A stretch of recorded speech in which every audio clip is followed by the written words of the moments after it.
My name is Cheyanna Cruze. I'm from Grand Junction. I've lived here my whole life. And I belong to the Hashiman tribe in California. Water, I mean, it's life, isn't it? It's what brings everybody together. It's like the one thing that connects all of us. Whether we're talking about agricultural stuff or, even just neighborhood irrigation, it's a huge thing here. I mean, we're kind of in a desert, so people have opinions about it. I think one thing that's really great, Mesa County is starting to do some conservation programs to save water in the city and stuff like that. But also, like, as a state, we're starting to hear more Indigenous voices talk about water rights and that, and I really appreciate that part. One thing that I think is really cool is the kind of like xeriscaping and stuff like that. So the use of native plants, native indigenous plants to the area. That's going to be a huge part of the programs that they're doing. So they want to use stuff that's going to bring in natural wildlife and pollinators and stuff like that. But it also doesn't need to be watered a lot because it's native to this area, and it is the desert. So I think that's really great though, because there's a lot of plants that the Ute people here used, and we can cultivate those and bring them back and make them a resource again so that they're not, being destroyed by, all these neighborhoods and stuff, but keep a little piece of nature there. I think people didn't really appreciate the river when I was younger. There was a lot of trash and all that stuff. I think as people are becoming more aware of global warming and environmental crisis and stuff, there's been a huge push to save some of our native fish and all that stuff here. So I think people are more aware, they're more careful and considerate. They kind of realize that it's a thing that's alive and that we have to take care of it. I know over the years there's been a number of, accidents and stuff in the canyon going to Denver. And there's been oil spills in the river and stuff, and people are outraged now, where before they were just kind of like, well,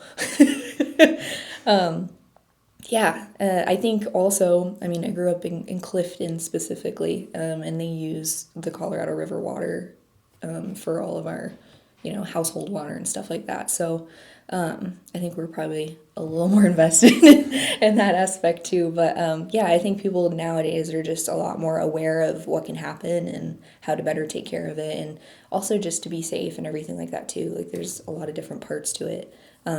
But as things get hotter, there's less and less water, and then we got to send that to, some of the other states, and that's a whole thing too. So I interact with water in the way that I just like to be around it. I don't know, it makes me happy to be around water. Like I say, my tribe is from California, and so they're a big water people.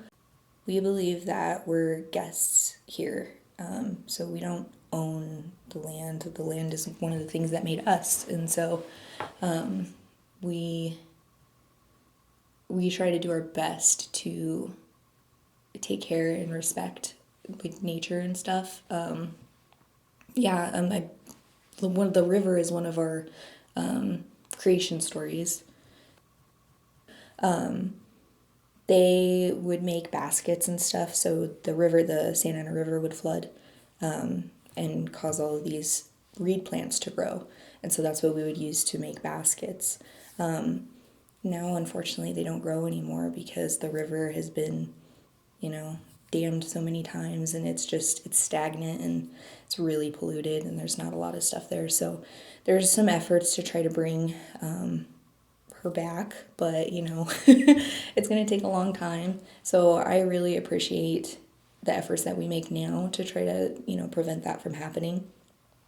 There's a lot of plants and stuff that Indigenous people use off of the river and everything, so I try to look at those and see how they grow, and I don't know, just being around that stuff, it's a piece of history and we need to protect it.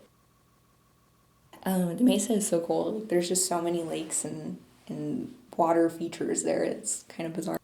My grandpa used to have land up there, and so we used to go all the time. That was one of the things that I used to do when I was little, is I'd ride in his truck, and we'd go up there and then bebop around on his plot and just hang out and stuff. And I remember, fishing up there and just playing in the creek, camping and all kinds of stuff like that. But I don't know. I think, I mean, people are aware of the Mesa. I mean, it's got so many lakes and stuff. It's a huge place where people come to go fishing and all of that stuff. But skiing is a huge thing. And I notice like each year they have to do more and more like fake snow.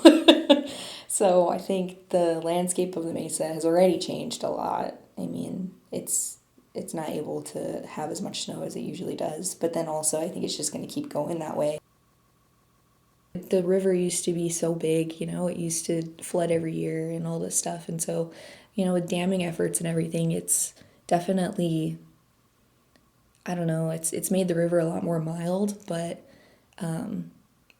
people have had to cross the river for, hundreds of thousands of years. So that's a shared experience too. When I was a kid, it wasn't really my job to like protect water or do any of that stuff. It was to enjoy, to learn and stuff like that. But now that I'm older, I'm realizing that it is my responsibility to do my best to protect the rivers and just water in general. I mean, it's such a huge part of our life and it means so much to so many different people. And so I try to keep updated on all of the stuff. I'm very active in some of these water rights stuff, that's happening. I try to key in on all of those different meetings that they have and stuff because I just want to know what's going on. I'm also a huge proponent for the Dene people. A lot of their elders just are not able to get water. It's a whole water treaty thing. It's really terrible that, they can't get any of the resources that they need. I donate to one of the causes for that so that they can get water regularly. There's a ton of really great groups out there for that, but yeah, it's just there's so much and there's so many people that don't have the resources that they need. Even here in this area, I mean, there's people in Whitewater that have to ship their water out to their house. So I don't know, like the area we live in, there's a lot of agriculture around us too. Next to us there's this big old farm and they have alfalfa growing and stuff like that, and so I know that it's important for so many different things, and it's like this is how they feed their cattle, and then they butcher the cattle, and then this is how we get some resources that way. So it's part of the cycle, but it's just on such a grand scale that it's you never know how it's going to go, how we're going to keep all of this going. So I think that's a scary thought. Water is our greatest resource. It's also our greatest weakness. It's something that we need to cherish and respect. It's not something that we can necessarily control. We like to think that we can, but it's something that's greater than all of us. And so we need to try to do what we can to protect and to use considerately and to just try to be equals with rather than trying to conquer all the time.